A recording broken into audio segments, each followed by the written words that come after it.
రాష్ట్రంలో భారీగా IPS, IAS, non cadre ఎస్పీల బదిలీలు. ఫైనాన్స్ కమిషన్ మెంబర్ సెక్రటరీగా స్మితా సమర్వాల్. పరిశ్రమలకు వసతులు, రాయితీలు కల్పిస్తామన్న సీఎం రేవంత్తో అదానీ, అమర్ రాజా గ్రూప్ ప్రతినిధుల భేటీ.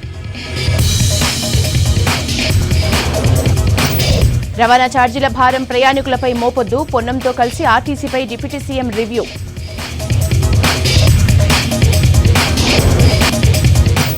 తెలంగాణ గళం బలం చూపించాలంటే బీఆర్ఎస్ గెలవాలి, చిన్న చిన్న తప్పులతోనే ఎన్నికల్లో ఓడామన్న కేటీఆర్. టీఎస్పీఎస్సీ ప్రక్షాళనకు రాష్ట్ర సర్కార్ అడుగులు. ఈ నెల 5న ఢిల్లీకి వెళ్లనున్న ఉన్నత అధికారుల టీం.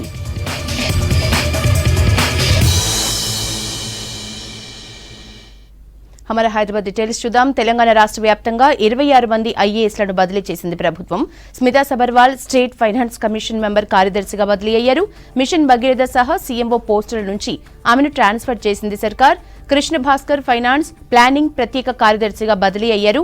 రాహుల్ బుజ్జా నీటిపారుదల శాఖ కార్యదర్శిగా, భారతీ హోళీకేరి పురావస్తు శాఖ డైరెక్టర్, మహేష్ దత్ ఎక్క గనుల శాఖ ముఖ్య కార్యదర్శిగా బదిలీ అయ్యారు.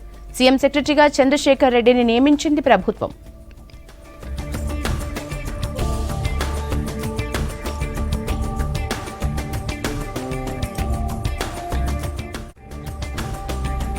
సత్యనారాయణ సీఎంఓ జాయింట్ సెక్రటరీగా బదిలీ అయ్యారు. అహ్మద్ నజీబ్ ప్రణాళిక శాఖ ముఖ్య కార్యదర్శి, వల్లూరు క్రాంతి సంగారెడ్డి జిల్లా కలెక్టర్, చిట్టెం లక్ష్మి పాడి పరిశ్రమ అభివృద్ధి సమాఖ్య డైరెక్టర్, కృష్ణ ఆదిత్య కార్మిక శాఖ కార్యదర్శిగా, బుద్ధప్రకాష్ పీసీబీ సభ్య కార్యదర్శిగా, ఎంఎం ఖానం మైనారిటీ గురుకులాల సొసైటీ కార్యదర్శిగా, ఆర్వి కర్ణన్ టీఎస్ఎంఎస్ ఐడీసీ ఎండీగా, బుర్రా వెంకటేశం బీసీ సంక్షేమ శాఖ ప్రధాన కార్యదర్శిగా అదనపు బాధ్యతలిచ్చింది ప్రభుత్వం.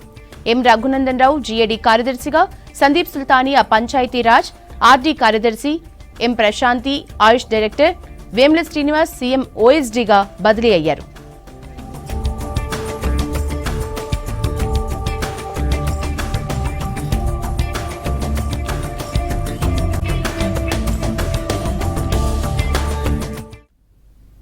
రాష్ట్రంలో మరోసారి భారీగా ఐపీఎస్లను బదిలీ చేసింది ప్రభుత్వం. మొత్తం 23 మంది ఐపీఎస్ అధికారుల్ని బదిలీ చేస్తూ ఉత్తర్వులు జారీ చేశారు సీఎస్ శాంతికుమారి. టెక్నికల్ సర్వీసెస్ అదనపు డీజీగా వివి శ్రీనివాసరావు నియామకమయ్యారు. ఇటు కోఆర్డినేషన్ డీఐజీగా Gajaraj Bhupal, women safety wing డీఐజీగా రెమా రాజేశ్వరి, రాజేంద్రనగర్ డీసీపీగా సిహెచ్ఎస్ శ్రీనివాస్, హైదరాబాద్ ట్రాఫిక్ డీసీపీగా ఆర్ వెంకటేశ్వర్లు, మల్టీజోన్ డీసీపీగా Joel Davis, south east zone డీసీపీగా జానకి దారావత్ కు బాధ్యతలను అప్పగించారు.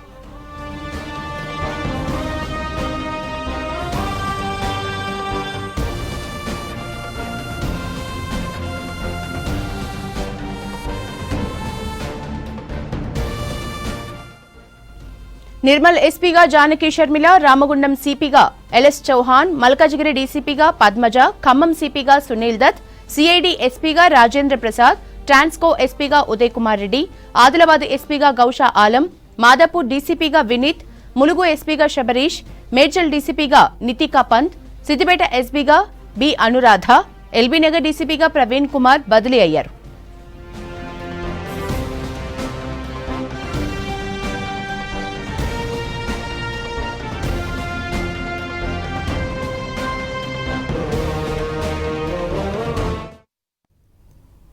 రాష్ట్రంలో 21 మంది నాన్ క్యాడర్ ఎస్పీలను ప్రభుత్వం బదిలీ చేసింది. ప్రిన్సిపల్ సెక్రటరీ జితేందర్ ఉత్తర్వులు జారీ చేశారు.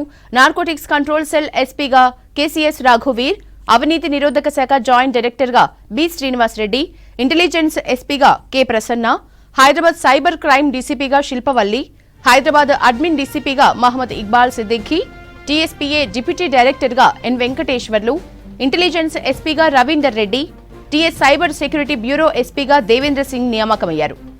చిన్నాబ్ సైబరాబాద్ నార్కోటిక్స్ సెల్ ఎస్పీగా భాస్కర్, రాచకొండ టాస్క్ ఫోర్స్ డీసీపీగా గుండేటి చంద్రమోహన్, రాచకొండ ఎస్బీ డీసీపీగా పుల్లా కరుణాకర్, రాచకొండ ట్రాఫిక్ డీసీపీగా మనోహర కసివ, సైబరాబాద్ క్రైమ్ డీసీపీగా కొత్తపల్లి నరసింహ, డీజీపీ కార్యాలయ ఎల్ఓగా రమణ కుమార్, సైబరాబాద్ విమెన్ సేఫ్టీ డీసీపీగా కర్ణం సృజన, సిఐడి ఎస్పీగా శ్రీనివాస్, మేడ్చల్ ఎస్ఓటీ డీసీపీగా డి శ్రీనివాస్, గ్రేహౌండ్స్ గ్రూప్ కమాండర్గా రాఘవేందర్ జాజాల, మహేశ్వరం జోన్ డీసీపీగా డి సునీతారెడ్డి, సిఐడి ఎస్పీగా P Jagadeeshwar Reddy, east zone డీసీపీగా బి సాయి శ్రీని బదిలీ చేస్తూ ఉత్తర్వులు జారీ అయ్యాయి.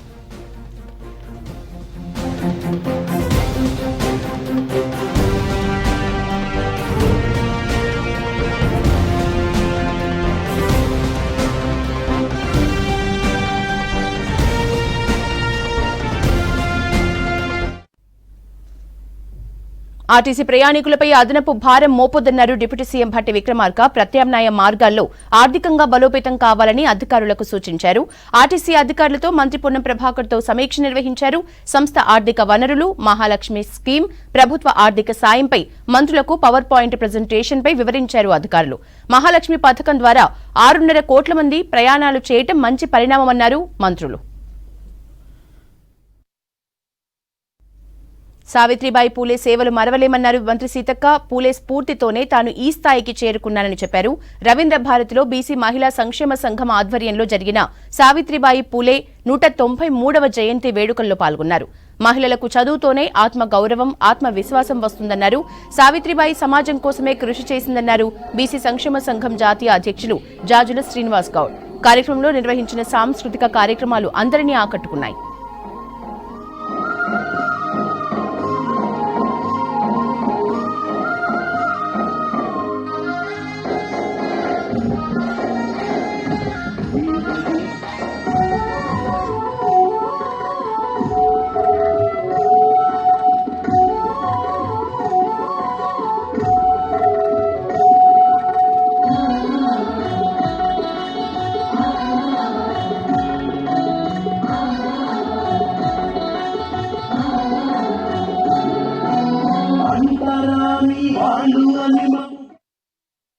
తమ సమస్యలు పరిష్కరించుకుంటూ సమాజాన్ని సంస్కరించే జ్ఞానవంతమైనటువంటి సమాజం రావాలంటే ప్రతి ఇంట్లో ఆడవాళ్ళు మరి విద్యావంతులు కావాలి, విజ్ఞానంతో ముందుకెళ్ళాలి. అప్పుడు మాత్రమే సమాజం బాగుంటుంది, కుటుంబం బాగుంటుంది. కాబట్టి అలాంటి సమాజాన్ని ఆ రోజులలో 1840-50 ఆ ఇయర్లోనే వాళ్ళు స్టార్ట్ చేసి అప్పుడే 50 స్కూల్స్ స్టార్ట్ చేసినటువంటి ఘనత మహిళల కోసం. మరి వారి మీద మట్టి పోసినా, పెండ వేసినా, అన్ని అవాంతరాలు ఎదిరించి ఆమె జీవితం మనందరికీ ఆదర్శంగా ఉండింది. కాబట్టి మనం ఈరోజు వారిని స్మరించుకుంటున్నాం, వారి గొప్పతనాన్ని మరి గుర్తు చేసుకుంటున్నాం. అందులో మనం చిన్న పాత్ర అయినా తదనంతరం మన గురించి మాట్లాడుకోవడానికి, చర్చించుకోవడానికి సమాజం మనల్ని కూడా స్ఫూర్తిగా పొందడానికి భవిష్యత్ తరం ఒక్క పేజీలే లేదా అర పేజీ లేదా ఒక లైన్ అయినా ఉండే విధంగా ప్రతి ఒక్కరం కృషి చేస్తే తప్పకుండా అద్భుతమైనటువంటి సమాజాన్ని, అంతరాలు లేనటువంటి సమాజాన్ని, నిరక్షరాస్యత లేనటువంటి సమాజాన్ని నిర్మించుకోగలుగుతామని తెలియజేస్తూ సావిత్రిబాయి పూలే ఇలా అణగారిన వర్గాల మహిళలకందరికీ చదువు నేర్పి ఈ హైదరాబాద్లో అసెంబ్లీ పక్కపంటి ఇటు సెక్రటరీ ఇటు అసెంబ్లీ మధ్యన రవీంద్ర భారతి. ఈ రవీంద్ర భారతిలో ఇంత గొప్పగా మనం మీటింగ్ పెట్టుకుంటున్నామంటే కేవలం అది చదువుల తల్లి సావిత్రిబాయి పూలే పుణ్యము అని చెప్పి సందర్భం గుర్తు చేస్తున్నా. ఆ రోజు సావిత్రిబాయి పూలేని మనం చూడలే కానీ ఈరోజు సావిత్రిబాయి పూలేని మనం కల్లారా చూస్తున్నాం. ఎవరా సావిత్రిబాయి పూలే? ఎవరో కాదు, మన సీతక్క అని చెప్పి సందర్భంగా తెలియజేస్తున్నా. ఈ తెలంగాణలో జరిగినటువంటి భూస్వాముల పీడనకు వ్యతిరేకంగా జరిగినటువంటి పోరాటంలో, దొరల గడీలకు వ్యతిరేకంగా జరిగినటువంటి పోరాటంలో సమానత్వం రావాలి, ఆర్థిక అసమానతలు తొలగిపోవాలి, స్త్రీల మీద వివక్షత తొలగిపోవాలి, సమాజం రావాలి, మనిషిని మనిషిగా చూసేటువంటి సమాజం రావాలని చెప్పి ఇలా విద్యార్థి దశలోనే ఇలా ఆయుధం పట్టుకుని భూస్వాముల మీద పోరాటం చేసి ఇలా పెత్తందారుల మీద పోరాటం చేసి బీఆర్ఎస్ ఓడిపోతుందని కలలో కూడా అనుకోలేదన్నారు వర్కింగ్ ప్రెసిడెంట్ కేటీఆర్. పార్లమెంటు నియోజకవర్గాల వారీగా ఇవాళ సమీక్ష నిర్వహించారు. ఆదిలాబాద్ నేతలతో భేటీ అయిన కేటీఆర్ ఓటమి, లోక్సభ ఎన్నికల వ్యూహాలపై సుదీర్ఘంగా చర్చించారు. చిన్న చిన్న తప్పిదాల వల్లే పార్టీ ఓడిపోయిందన్నారు కేటీఆర్. వచ్చే పార్లమెంట్ ఎన్నికల్లో బీఆర్ఎస్ సత్తా ఏంటో చూపిస్తామన్నారు. పార్టీపై జరిగిన దుష్ప్రచారాన్ని తిప్పికొట్టలేకపోయామని చెప్పారు. కేవలం 1.87% ఓట్లతోనే పార్టీ ఓడిపోయిందని చెప్పారు. ప్రజలకు కాంగ్రెస్ 420 హామీలిచ్చి అధికారంలోకి వచ్చిందన్నారు కేటీఆర్.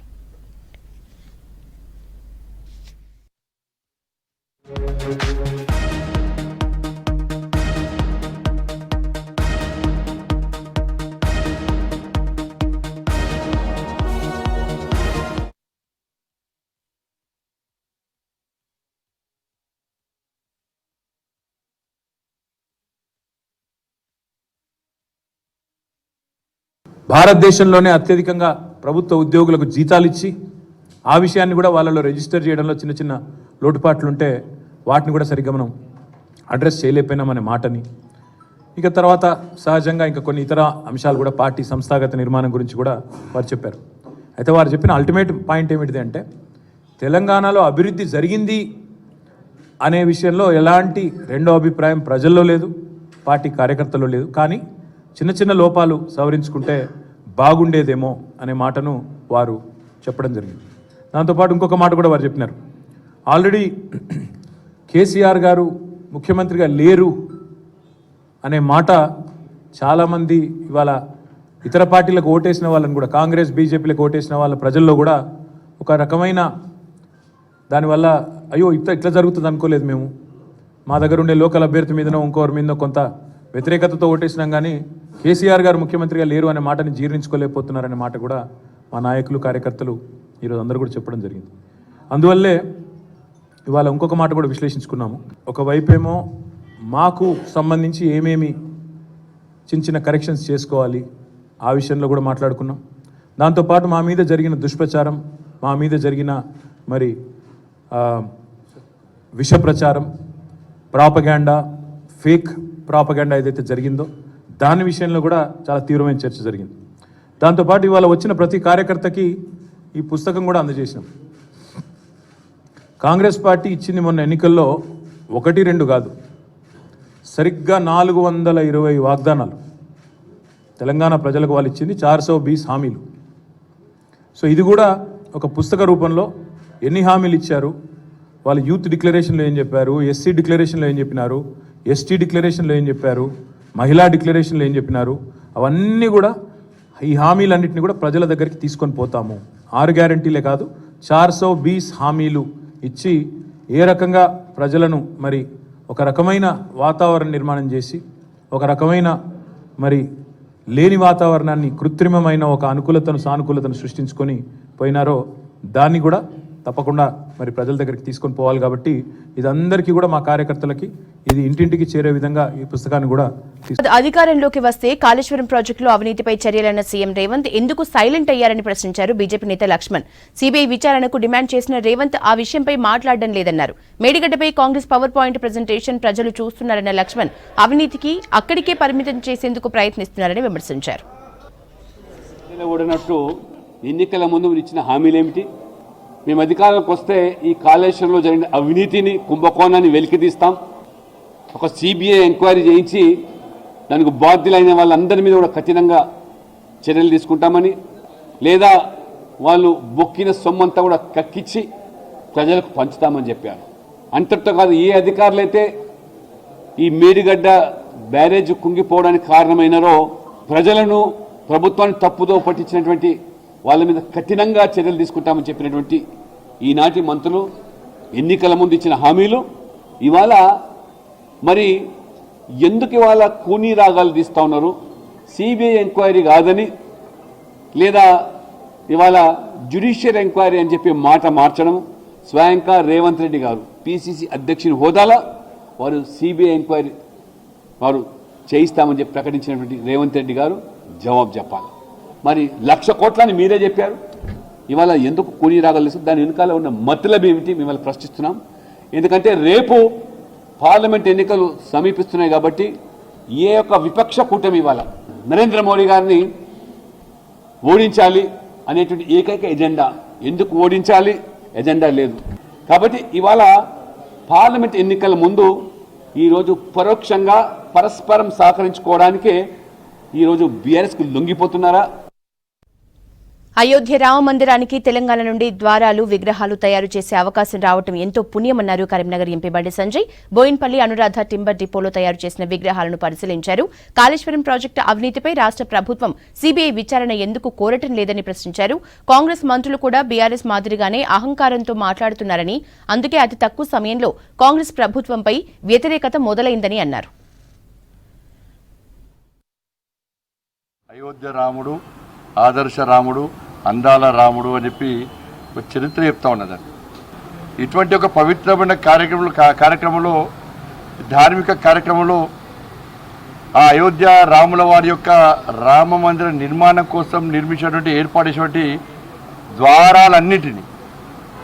ద్వారాలన్నిటిని కూడా ఈ భాగ్యనగర్ బోయిన్పల్లిలో ఉన్నటువంటి అనురాధ టింబర్ డిపో వారు శరత్ గారు, వారి సోదరుడు కిరణ్ గారు, వాళ్ళ తండ్రి గారు ఉన్నారు.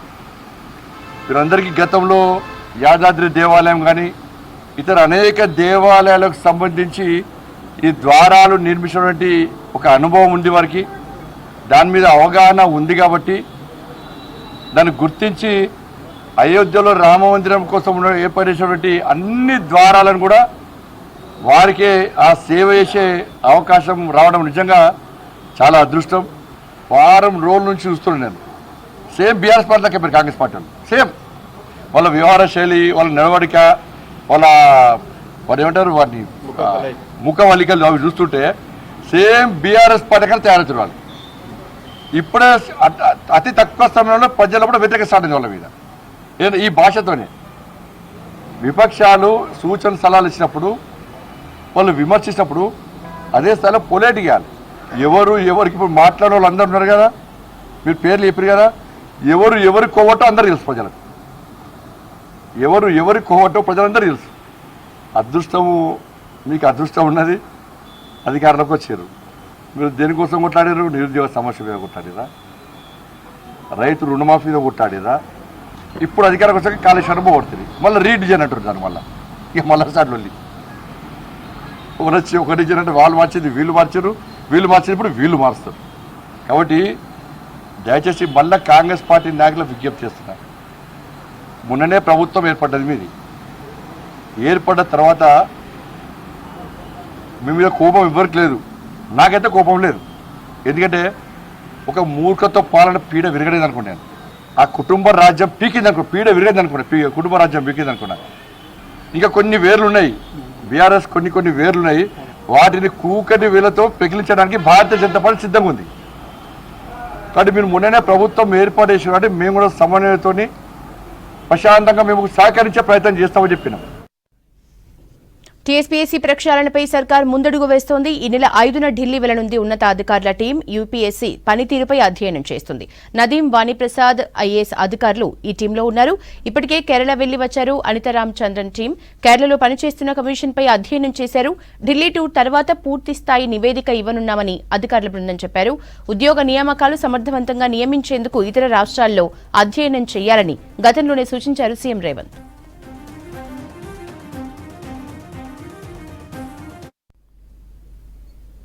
ఐఏఎస్, ఐపీఎస్ క్యాడర్ల కేటాయింపులపై హైకోర్టు తీర్పునిచ్చింది. క్యాట్ ఇచ్చిన తీర్పును హైకోర్టు కొట్టేసింది. ప్రత్యూష సిన్హా మార్గదర్శకాలని హైకోర్టు సమర్థించింది. కమిటీ మార్గదర్శకాల మేరకే కేటాయింపులు ఇవ్వాలని ఆదేశించింది.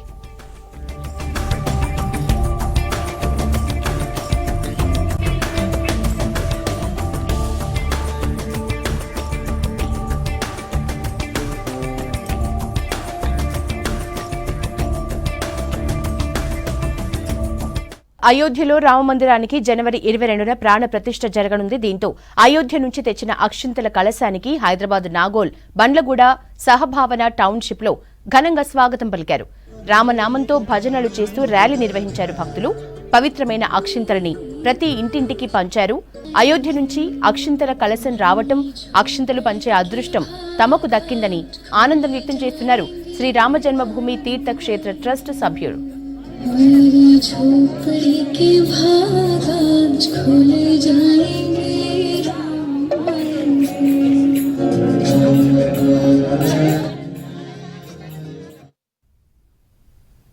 అయోధ్య ఆలయ నిర్మాణ క్రతువులో మరో అదృష్టాన్ని దక్కించుకుంది మన హైదరాబాద్.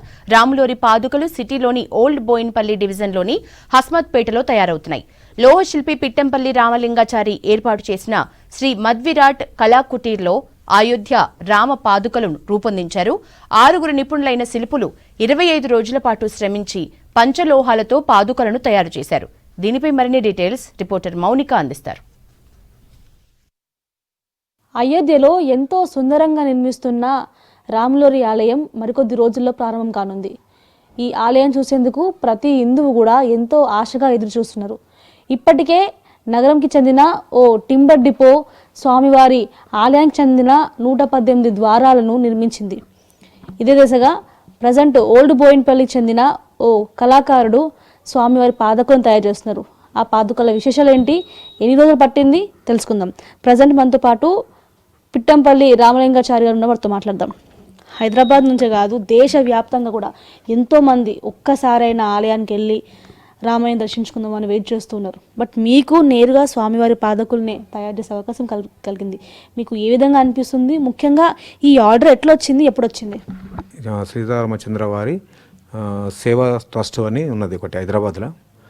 వాళ్ళు మా వర్క్ వేరే దేవాలయాలు చూసినప్పుడు వాళ్ళకి ఆ వర్క్ నచ్చి మాకు ఇటువంటి పాదుకలు కావాలని చెప్పేసి వాళ్ళు మా దగ్గరికి వచ్చి అడగడం జరిగిందనమాట. సో ఈ ఆలయానికి చేయాలి అనిపించినప్పుడు మీరు ఏమైనా సందేహపడ్డారా? లేదు చేస్తా అని చెప్పేసారు వెంటనే? నేను వర్క్ చేసి దాదాపు 1983 నుంచి ట్రైనింగ్, అంటే అప్పుడు శిక్షణ టైం మాకు అది టైంలో. అక్కడి నుంచి మేము 93 నుంచి ఇక్కడ హైదరాబాద్లో షాప్ పెట్టినాము. అయితే దాదాపు ఇప్పుడు 38 సంవత్సరాలు మాకు ఈ వర్క్లో అనుభవం ఉన్నది. 38 నుంచి ఇంచుమించు ఇంకో 40 కూడా ఉంటుంది. 38 సంవత్సరాలు నుంచి చేసిన వర్క్లో దాదాపు 1000 దేవాలయాలు ఉన్నాయి. మన తెలంగాణ, ఆంధ్ర, వేరే కర్ణాటక, ఇక్కడి నుంచి యుఎస్ఏ చేయడం కానీ వేరే రాష్ట్రాలు చేయడం కానీ అన్నీ కలుపుకుంటే దాదాపు 1000 దేవాలయాలు ఉన్నాయి. దేవాలయాలకు అన్ని రకాల వస్తువులు మేము స్వామివారికి వస్తువులు తయారు చేసినాము.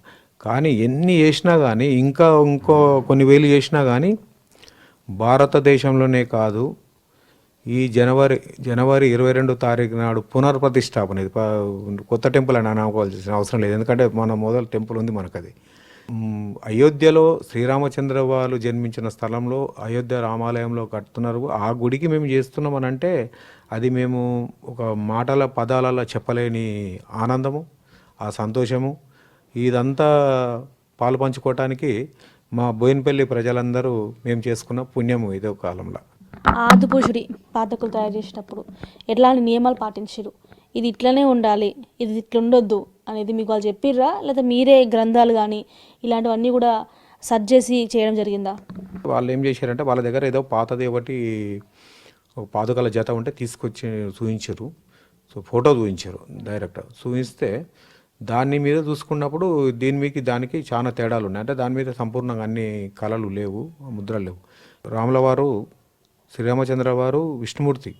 ఫస్ట్ విష్ణుమూర్తుడు అన్నప్పుడు మనము ఇక్కడ శంకు, ఇక్కడ చక్రం, ఇది శంకు చక్రం. విష్ణుమూర్తి కనుక విష్ణుమూర్తి చేతిలో ఉంటాయి. దాని తర్వాత వచ్చేసి ఏ యుద్ధానికి పోయినా ఒకరు శుభకార్యం చేసినా ఏది చేసినా కానీ మామూలుగా మానవుల వివాహం చేయడానికి, కళ్యాణం చేయడానికి కూడా సూర్యచంద్ర బలం తీసుకుంటారు అన్నట్టు. అయితే ఏ కార్యక్రమం మనం మొదలుపెట్టినా అది దిగ్విజయంగా పూర్తి కావాలంటే ఎవరైనా మన అర్చకులు కానీ సిద్ధాంతులు కానీ మనకు బలం ఏం చూసి పెడతారంటే సూర్యచంద్రులు పెడతారు. ఇక్కడ సూర్యుడు, ఇక్కడ చంద్రుడు. పాదపద్మాలు అంటే పాదుకలు ఉన్నాయి, పద్మాలు కావాలి కదా, ఆ పద్మాలు కావాలని చెప్పేసి ఇక్కడ 2 పద్మాలు ఇచ్చినాం అన్నమాట. పిలిచి మళ్ళీ చూపించినాం, ఇది ఇట్లా ఈ టైప్లో వస్తుంది, మరి ఇట్లా చేయవద్దు అంటే వాళ్ళంతా చూసి సంతోషపడ్డారు వీళ్ళు. ఎందుకంటే మామూలుగా ఏదో పాదుకలు అంటే గీతలు కొట్టినట్టు కనబడుతూ ఉంటాయి అనుకున్నాం, కానీ మీరు ఇంత ఎంబోజింగ్ వర్క్తో చేస్తున్నారు, ప్రతి కావాల్సిన ముద్రికలు దాని మీద పెట్టిర్రు, మీరు చాలా బాగుందని చెప్పేసి వాళ్ళు కూడా మనకు సంతోషపడ్డారు వీళ్ళు చూసినాక. సో ఎట్లా చూసారు వర్క్? మీరు ఎన్ని రోజుల పాటు చేసారు? రోజుకి ఎంతసేపు కష్టపడ్డారు దీనికోసం? ఈ ఫినిషింగ్ చేసేటప్పుడు మాత్రం మొత్తం కలిసి టోటల్గా కంప్లీట్ వర్క్ అయ్యేటప్పటికి దాదాపు 6 మంది కళాకారులు ఉన్నారు దీంట్లో, శిల్పులు. 6 మంది కూడా నా దగ్గర సీనియర్లే, వాళ్ళు ఈ మధ్య కొత్తగా నేర్చుకున్న వాళ్ళు ఏం గారు. 2 పిల్లలు మాత్రమే కొత్త వాళ్ళు ఉన్నారు. దగ్గర 18 ఇయర్స్ నుంచి నా దగ్గర పని నేర్చుకున్న వాళ్ళు ఉన్నారు. 18 ఇయర్స్ నా దగ్గర ఉన్న వాళ్ళే ఉన్నారు. ఈ 6 మంది కలిసి మేము దాదాపు రోజుకు 10 గంటల నుంచి 10 గంటలన్నా కనీసం 10-12 గంటలు ఈజీగా చేయాల్సి వచ్చింది. ఆదిపురుషుడు పాదకులు కేవలం పాదకులు మాత్రమే కాదు, హిందుత్వం సంబంధించిన ఎన్నో విశేషాలు వీటిపైన ముద్రించారు. రేపు ఇక్కడ నుంచి అయోధ్యకి ప్రత్యేకమైన పూజ అనంతరం కూడా వెళ్ళున్నాయి. కెంపర్సన్ ఎం శ్రీనివాస్తో మోనికా, 6 న్యూస్, హైదరాబాద్. కుక్క కాటును లైట్ తీసుకుంటే లైఫ్ రిస్క్ లో పడుతుందని అన్నారు fever hospital superintendent doctor Shankar. ఒక్క ఫీవర్ హాస్పిటల్లోనే గతేడాదిలోనే 24,000కు పైగా కుక్క కాటు కేసులు నమోదయ్యాయని చెప్పారు. డాగ్ కరిచినప్పుడు చికిత్స తీసుకోకపోతే రేబిస్ వ్యాధి సోకుతుందని అన్నారు. అప్పుడు ట్రీట్మెంట్ చేయలేమని చెప్పారు. 2023లో ఫీవర్ హాస్పిటల్లో రేబిస్ వ్యాధితో 12 మంది చనిపోయారన్నారు. కుక్క కాటుకు గురైతే మొత్తం 5 డోసుల వ్యాక్సిన్ అవసరం అంటున్న ఫీవర్ హాస్పిటల్ సూపరింటెండెంట్ డాక్టర్ శంకర్తో మా reporter Sharif face to face. నగరంలో వీధి కుక్కల స్వైర విహారం పెరిగిపోతుంది. కుక్క కాటును లైట్ తీసుకుంటే అది ప్రాణాల మీదకి వస్తుంది. ఈ ఏడాదిలో మొత్తం ఫీవర్ హాస్పిటల్లో ఎన్ని కేసులు నమోదైనాయి, అందులో మరణాలు సంభవించింది ఎంత, ఒకసారి మనతో మాట్లాడడానికి ఫీవర్ ఆసుపత్రి సూపరింటెండెంట్ శంకర్ గారు ఉన్నారు. సార్, డాగ్ బైట్ అంటే చాలామంది లైట్ తీసుకుంటారు. సో ఈవెన్ ఈ సిటీస్లో ఉన్న వాళ్ళు, ఊర్లలో ఉన్న వాళ్ళు కూడా. అంటే డాగ్ బైట్ కేసెస్ మనం లైట్ తీసుకోవద్దు, ఎందుకంటే డాగ్ బైట్ కేసులు పెరుగుతున్నాయి. ఎండాకాలంలో ఎక్కువ ఉంటాయి, మిగతా కాలంలో తక్కువ ఉంటాయి. అది వీధి కుక్కలు కరిచినా, ఇంట్లో ఉన్న కుక్క కరిచినా తప్పకుండా వ్యాక్సినేషన్ తీసుకోవాలి. ప్రజల లోపల అవగాహన ఇంకా పెరగాలి. దాదాపుగా మనకు లాస్ట్ ఇయర్ మనం జనవరి నుంచి పవర్ చూసుకుంటే 24,219 డాగ్ బైట్ కేసులు మనకు రిపోర్ట్ చేయడం జరిగింది. మన దగ్గర ట్రీట్మెంట్ కూడా తీసుకున్నారు. దాదాపుగా లాస్ట్ ఇయర్ మనకు 12 కేసులు డెత్ అయింది రేబీస్ తోటి. అంటే డాగ్ బైట్ తీసుకున్నప్పుడు మనం వ్యాక్సినేషన్ తీసుకోకుంటే రేబీస్ వస్తే దానికి వైద్యం లేదు ప్రపంచంలో. రేబీస్ వచ్చిన తర్వాత చనిపోవడమే మార్గం. సో అందుకొరకు ప్రజల్లో అవగాహన పెంచాలి. రేబీస్ అనేది ముందు ప్రివెంటబుల్, కానీ వచ్చిన తర్వాత ట్రీట్ చేయలేము. కనుక ఎవరికైనా డాగ్ కరిస్తే తప్పకుండా నియర్ బై పిఎస్సి కానీ లేకపోతే ఉన్న టీచింగ్ హాస్పిటల్స్లో కానీ ఎక్కడైనా కూడా వ్యాక్సినేషను 5 డోసులు తీసుకోవాలి. అలాగే ఏమైనా రేబిడ్ డాగ్ కానీ, స్ట్రీట్ డాగ్ కానీ, ఏమైనా రేబీస్ సంబంధించిన లక్షణాల డాగ్స్ ఉంటే ఇమ్యూనోగ్లోబిన్ తీసుకోవాలి. ఇర్రెస్పెక్ట్ ఆఫ్ ఏజ్ తీసుకోవాలి, చిన్నవాళ్ళైనా పెద్దవాళ్ళైనా కూడా. కొంతమంది ఏం చేస్తారంటే డాగ్ కరిచింది, వాళ్ళు ఏమి కాదులే, చిన్నగా గోరుతో గీరింది కదా, నోరుతో రక్కింది కదా అని అనుకొని నెగ్లెక్ట్ చేసే అవకాశం ఉంటుంది. అలాంటి నెగ్లెక్ట్ చేసేవాళ్ళు ఒక 2-3 నెలల తర్వాత, 4 నెలల తర్వాత రేబీస్తో మా దగ్గర అడ్మిట్ అవుతున్నారు. ఒక 2 డేస్లో చనిపోతున్నారు. సో దీనికి ప్రధాన కారణం ఏంటంటే వ్యాక్సిన్ తీసుకోకపోవడం. అలాగే కొంతమంది డాగ్ బైట్ కరిచిన తర్వాత చెట్ల ముందుకు వెళ్ళిపోతున్నారు, ఏదో నాటు వైద్యంకి వెళ్ళి ఏదో పసరు లాంటిది అది కూడా చేస్తున్నారు. అది కూడా మంచిది కాదు. సో ప్రతి ఒక్కరు కూడా వ్యాక్సిన్ అవైలబుల్ ఉంది, 100% ఇది క్యూరబుల్, ప్రొవైడెడ్ మనం ముందే తీసుకుంటే మంచిది. అలాగే డాగ్ బైట్ కాకుండా మంకీ కరిచినా, పిల్లి కరిచినా, అడవి జంతువులు ఏది కరిచినా, తర్వాత మనకు వైల్డ్ యానిమల్స్ అంటే పంది కరిచినా, కొన్ని పెద్ద ఎలుకలు ఉంటాయి అవి కరిచినా, ఇవన్నీ ఏది కరిచినా కూడా మనము వ్యాక్సినేషన్ మ్యాండేట్ తీసుకోవాలి. మనం ఒక కుక్క కరిచింది కదా అనేసి కాకుండా కొంతమందికి పిల్లి కరిస్తే కూడా రేబీస్ వచ్చి చనిపోయిన సంఘటనలు ఉన్నాయి. అలాగే మంకీ కరిచి కూడా రేబీస్ వచ్చి చనిపోయిన సంఘటనలు ఉన్నాయి. అందుకొరకు మంకీ కానీ, పిల్లులు కానీ, తర్వాత కుక్కలు కానీ, అడవి జంతువులు ఏదైనా కూడా, అడవి జంతువులు అంటే టైగర్స్ కానీ ఏది కరిచినా కూడా కంపల్సరీగా యాంటీ రేబీస్ వ్యాక్సిన్ తీసుకోవాలి, ఇమ్యునోగ్లోబిన్ తీసుకోవాలి. తద్వారా మనము ప్రాణం పోకుండా, మనం రేబీస్ రాకుండా ప్రివెంట్ చేసే అవకాశం ఉంది. ప్రధానంగా మీరు అన్నట్టు ఎందుకు సార్ ఎండాకాలమే ఎందుకు కుక్కలు స్వైర విహారంగా తిరుగుతాయి, జనాలపైకి దాడికి యత్నిస్తాయి, ఎందుకు సార్? అంటే ఎండాకాలం అనేది ఒక సైంటిఫిక్ బేసిస్ మీద కొంతమంది మనకు వెటర్నరీ డాక్టర్ చెప్పేది ఏంటంటే ఎండాకాలంలో కొంచెము ఇరిటబుల్గా ఉంటాయి కుక్కలు చాలా వరకు కూడా. కొంచెము వాటర్ లేకపోవడము, డిహైడ్రేషన్ తోటి ఇరిటబుల్ ఉండి, అలాంటి ఇరిటబుల్ ఉన్న టైంలో ఎండాకాలంలో పిల్లలు వాళ్ళని ప్రొవోక్ చేసినప్పుడు కానీ, తర్వాత అందరూ చెట్టు నీడ కూర్చొని ఉన్నప్పుడు మనం ఎవరన్నా పిల్లలు డిస్టర్బ్ చేసినప్పుడు అది కొంచెం ఫెరోషియస్ అయిపోయి అందరినీ కరిచే అవకాశం ఉంటుంది. ఎండాకాలంలో సరైనటువంటి ఫుడ్ దొరకకుండా వీధి కుక్కలు వాటర్ ఫెసిలిటీస్ లేకుంటే వాళ్ళు డిహైడ్రేట్ గురై ఎక్కువ కరిచే అవకాశం ఉంటుంది. కనుక మన ఎండాకాలము పర్ డే మనకు 150 నుంచి 200 కేసులు పర్ డే ఫీవర్ హాస్పిటల్కు డాగ్ బైట్ కేసులు వస్తారు. కుక్క కాటు కరిచిన తర్వాత ఎన్ని రోజులకి అది రేబీస్ లాగా మారే అవకాశం ఉంటుంది? సో రేబీస్ వచ్చిన తర్వాత డెత్ ఎప్పుడు జరిగే ఛాన్స్ ఉంటుంది? అంటే కుక్క కాటుకు మనకు ఇంక్యుబేషన్ పీరియడ్ ప్రొలాంగ్ ఉంటుంది. మనకు ఎట్లుంటుందంటే మనకు 2 months నుంచి ఒక 9 months వరకు, 99 days వరకు ఉంటుంది. ఇది ఎట్లా ఉంటుందంటే కరిచినటువంటి ప్లేసు ఏది బ్రెయిన్కు దగ్గర ఉంటే ఆ ఇంక్యుబేషన్ పీరియడ్ తగ్గుతుంది. ఒకవేళ మనం కాలు కరిస్తే ఇంక్యుబేషన్ పీరియడ్ రేబీస్ రావడానికి కొన్నిసార్లు మంత్స్ పడుతుంది. అదే మనం నెక్కు కరిచినట్టయితే, నెక్కు మీద కానీ హెడ్కి కరిచినట్టయితే ఇంక్యుబేషన్ పీరియడ్ 1 మంత్లోనే రేబీస్ రావచ్చు. అందుకొరకని ఏదైతే బ్రెయిన్కు దగ్గరగా కరిస్తే అంత తొందరగా రేబీస్ వచ్చే అవకాశం ఉంటుంది. ఎందుకంటే ఇది న్యూరాన్ సిస్టమ్, నర్వ్స్ ద్వారా స్ప్రెడ్ అవుతుంది రేబీస్ అనేది. రేబీస్ వచ్చిన తర్వాత మనం ఏమి చేయలేము. మనమే కాదు, సిస్టమ్ మొత్తం వరల్డ్ వైజ్ కూడా రేబీస్కు ట్రీట్మెంట్ లేదు. ఆల్రెడీ వ్యాక్సిన్ అవైలబుల్ ఉంది కనుక ప్రజలు కొంచెం దాని మీద ఎక్కువ ఆలోచించి తప్పకుండా ఒకవేళ రిస్క్ ఉన్న ఏరియా లోపల కుక్కలు బాగా కరిచే అవకాశం ఉన్న ఏరియాలో ముందు జాగ్రత్తగా తీసుకోవడం కూడా సెంట్రల్ గవర్నమెంట్ గైడ్లైన్స్ ఉంది. కరిచిన తర్వాత మ్యాండేటరీగా మనం 5 డోసులు తీసుకోవాలి. కుక్క కాటుకు గురైతే దాన్ని లాపర్వా చేయకుండా సంబంధిత దవాఖానకు వెళ్ళి ట్రీట్మెంట్ తీసుకొని వ్యాక్సిన్స్ వేసుకోవడం, ఆ తర్వాత పెంపుడు కుక్కలకు కూడా వ్యాక్సిన్స్ వేయించుకుంటే బాగుంటుందనేటువంటి విషయాన్ని కూడా డాక్టర్స్ చెప్తున్నారు. కెమెరా పర్సన్ శ్యామ్తో కలిసి V6 న్యూస్, ఫీవర్ హాస్పిటల్. నయా సాల్ సెలబ్రేషన్స్ లో హైదరాబాద్ లో బిర్యానీని తెగ తినేశారు. దీంతో రికార్డు స్థాయిలో ఆన్లైన్లో రికార్డు స్థాయిలో బిర్యానీలు ఆర్డర్స్ వచ్చాయి. డిసెంబర్ 31 నాడు ఒక్కరోజే దాదాపు 10 లక్షల బిర్యానీలు సేల్ అయ్యాయి. ఒక స్విగ్గీలోనే 4,80,000 బిర్యానీ బుకింగ్స్ జరిగాయి.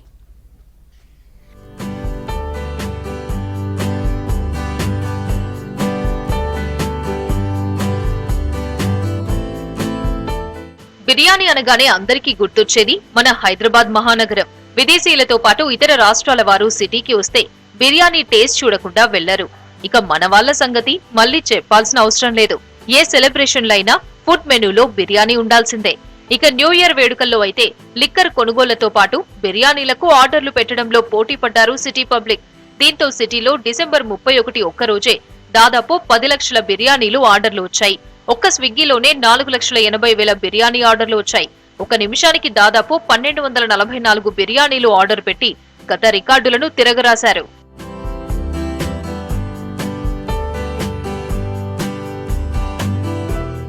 వరల్డ్ కప్ 2023 ఫైనల్ సందర్భంగా కూడా ఈ స్థాయిలోనే బిర్యానీలు అమ్ముడుపోయాయి. కానీ అప్పుడు వచ్చిన దానికంటే డిసెంబర్ 31 నాడు 1,30,000 ఆర్డర్లు ఎక్కువ వచ్చాయని చెబుతున్నారు ఆన్లైన్ ఫుడ్ డెలివరీ సంస్థలు. దేశవ్యాప్తంగా 4 బిర్యానీలు ఆర్డర్ పెడితే అందులో ఒకటి పక్కాగా హైదరాబాద్ నుంచే కావడం గమనార్హం. గతేడాదితో పోలిస్తే ఫుడ్ డెలివరీ, ఇన్స్టామార్ట్ సేవలు హైదరాబాద్ లో గణనీయంగా పెరిగాయని చెబుతున్నారు ఆన్లైన్ ఫుడ్ డెలివరీ సంస్థలు. చివరి సంవత్సరం ఇదే సమయంలో దేశవ్యాప్తంగా 3,50,000 బిర్యానీ ఆర్డర్లు వచ్చాయని చెప్పాయి. డిసెంబర్ 31న రాత్రి 9 గంటల నుంచి 10 గంటల మధ్యలో ఒక గంటలోనే దాదాపు 1 మిలియన్ మంది వినియోగదారులు స్విగ్గీ యాప్ లో యాక్టివ్ గా ఉన్నట్లు ఆ సంస్థ ట్విట్టర్ లో పోస్ట్ చేసింది. పైగా జొమాటోను 2023 డిసెంబర్ 31కి 3,20,000 మంది జొమాటో డెలివరీ బాయ్స్ సేవలు అందించారని చెప్పింది ఆ సంస్థ.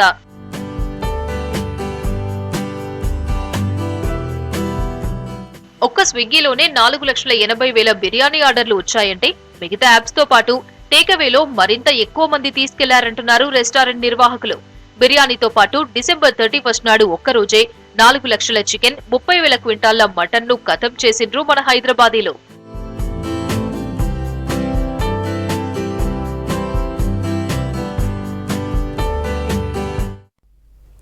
శంషాబాద్ ఎయిర్పోర్ట్ లో సరికొత్త ఫీచర్ అందుబాటులోకి వచ్చింది. ప్రయాణికులు గంటల పాటు బోర్డింగ్, లగేజ్ కౌంటర్ల దగ్గర క్యూలో వెయిట్ చేయించకుండా ఉండేలా సెల్ఫ్ చెక్ ఇన్ సదుపాయాన్ని తీసుకొచ్చింది. కొత్త విధానంతో ప్రయాణికులు ఇబ్బందులు తప్పుతాయంటున్నారు ఎయిర్పోర్ట్ సిబ్బంది.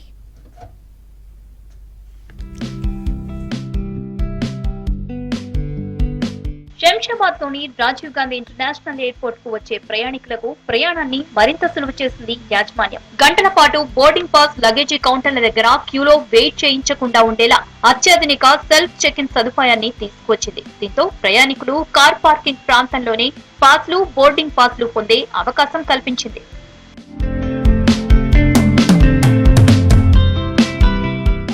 ఎయిర్పోర్ట్ మేనేజ్మెంట్ కొత్తగా తీసుకువచ్చిన ఫీచర్ తో ప్రయాణికులు కార్ పార్కింగ్ చేశాక అక్కడే సెల్ఫ్ చెకింగ్ చేసుకోవచ్చు. ట్రావెల్ డీటెయిల్స్ చెక్ చేసుకుని చెక్ ఇన్ కావచ్చు. ఆ తర్వాత క్షణాల వ్యవధిలోనే మొబైల్ కు బోర్డింగ్ పాస్లు వస్తాయి, బ్యాగేజీ ట్యాగర్లు వచ్చేస్తాయి. తర్వాత ప్రయాణికులు సెల్ఫ్ బ్యాగ్ డ్రాప్ దగ్గరకు వెళ్లి కన్వేయర్ బెల్ట్ పై లగేజీ పెడితే అది ప్రాసెస్ అవుతుందంటున్నారు GMR airport ED south and chief innovation officer SGK Kishore.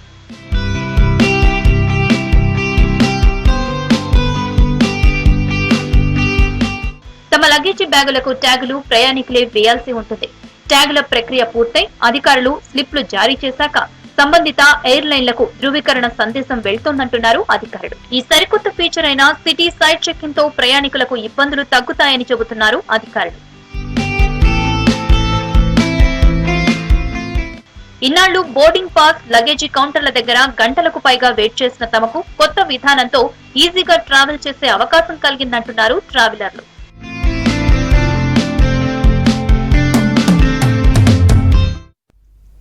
Hyderabad Ravindra భారతిలో సావిత్రిబాయి పూలే 193వ జయంతి వేడుకలు ఘనంగా జరిగాయి. ప్రతి ఏటా జనవరి 3న జాతీయ ఉపాధ్యాయ దినోత్సవం నిర్వహించాలని కేంద్ర రాష్ట్ర ప్రభుత్వాన్ని కోరారు రాష్ట్రంలో తొలగించబడ్డ 26 కులాల పోరాట సమితి అధ్యక్షులు ఆళ్ల రామకృష్ణ. అలాగే బీసీలకు రాజ్య అధికారం దక్కాలంటే దేశంలో కులగణన చేపట్టాలని డిమాండ్ చేశారు.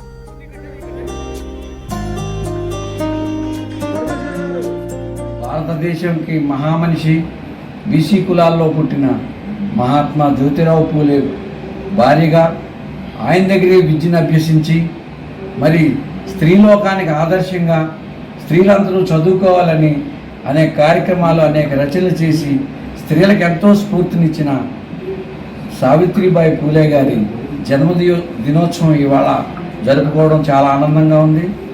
మరి ఆమె యొక్క జన్మదినాన్ని జాతీయ మహిళా ఉపాధ్యాయ దినంగా ప్రకటించాలని ప్రభుత్వం తరపునే ఈ కార్యక్రమాలన్నీ చేసి భారతదేశంలో దాదాపు సగభాగం ఉన్న మహిళలందరికీ స్ఫూర్తిదాయకంగా చేయాలని ఆశిస్తున్నాను. దేశం జనాభా లెక్కలు ఇమీడియట్గా ముందు ఆదర్శంగా బీహార్ చేసినట్టే మన తెలంగాణలో కూడా కులగణన చేసి ఇక్కడ కూడా మరి జనాభా ఆ లెక్కల ప్రకారం, దామాషా ప్రకారం వారందరికీ కూడా రిజర్వేషన్స్ విద్యారంగంలో, ఉద్యోగ రంగాల్లో, అన్ని ఉపాధి రంగాల్లో అన్నింటిలో కూడా ప్రాధాన్యత ఇస్తారని ఈ సందర్భంగా నేను ప్రభుత్వ సికింద్రాబాద్ రైల్వే స్టేషన్లో అధికంగా పార్కింగ్ ఛార్జీలు వసూలు చేస్తున్నారనే ఆరోపణలపై స్పందించారు south central CPRO Rakesh.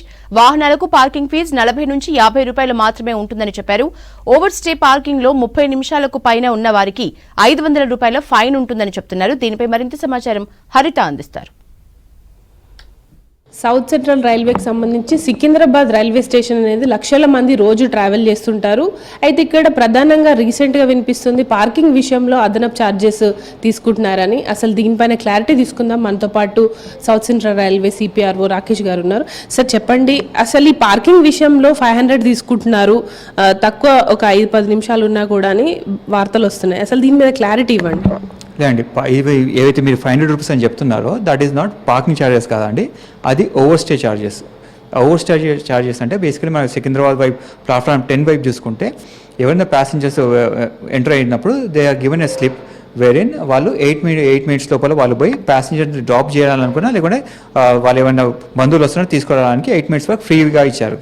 8 minutes కంటే ఎక్కువ ఒకవేళ అక్కడ ఉంటే వాళ్ళకు 100 రూపీస్ ఛార్జ్ చేస్తారు అప్ టు 15 మినిట్స్ వరకు. ఎవరైతే ప్యాసింజర్స్ మోర్ దెన్ 30 మినిట్స్ అక్కడ ఉంటేనే వాళ్ళకి 500 ఫర్ ఓవర్ స్టే ఛార్జెస్. ఎందుకంటే వాళ్ళకి వెహికల్స్ ఏవైతే వీళ్ళు తీసుకోపోతున్నారో వాళ్ళు ఆల్మోస్ట్ ఎంట్రీ దగ్గర పోయి వెహికల్ పెట్టుకుంటున్నారు, which is not a designated parking space. ప్రతి ఒక్క వైపు వెదర్ ఇట్స్ ప్లాట్ఫామ్ 10 కానీ ప్లాట్ఫామ్ 1 కానీ డెసిగ్నేటెడ్ పార్కింగ్ స్పేస్ అనేది ఏర్పాటు చేయడం జరిగింది, both for 2 wheelers as well as 4 wheelers.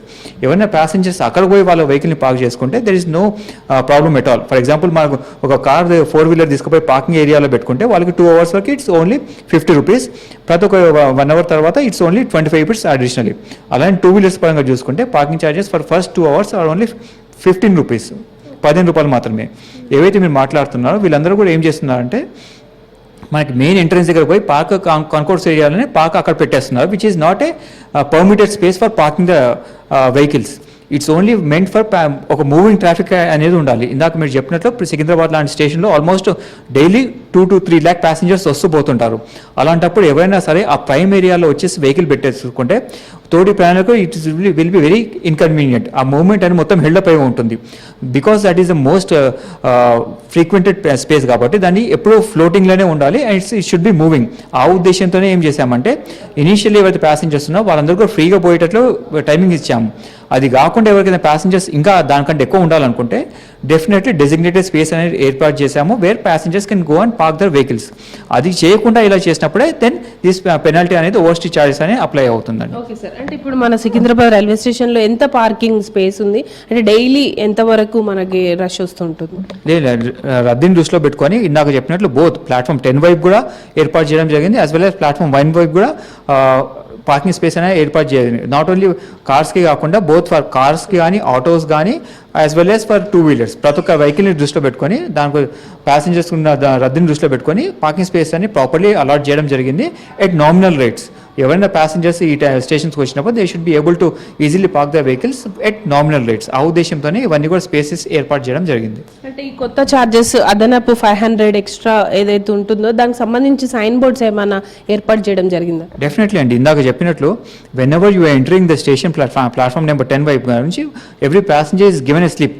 ఆ స్లిప్ని బట్టే మనకి టైమింగ్ అనేది కౌంట్ అవుతుందండి. ఆ స్లిప్స్ ఇచ్చే దగ్గరనే there are clear cut rate boards which are mention that over stay అయితే ఈ పెనాల్టీ వస్తుంది, ఈ టైం లోపల మీరు వస్తే there is no charges at all, that మీరు ఫ్రీగా వెళ్ళి ఫ్రీగా రావచ్చు అనేది. ప్రతి ఒక్క passengers are intimated at the entry point itself. In spite of constantly informing them, కొంతమంది ప్యాసింజర్స్ ఏం చేస్తున్నారంటే వాళ్ళు పోయి ఎగ్జాక్ట్లీ ఎంట్రన్స్ దగ్గర వెహికల్ పెట్టేసి they are causing inconvenience to other passengers who are coming to stations. అది నివారించడానికే వీఆర్ టేకింగ్ ది స్టెప్స్.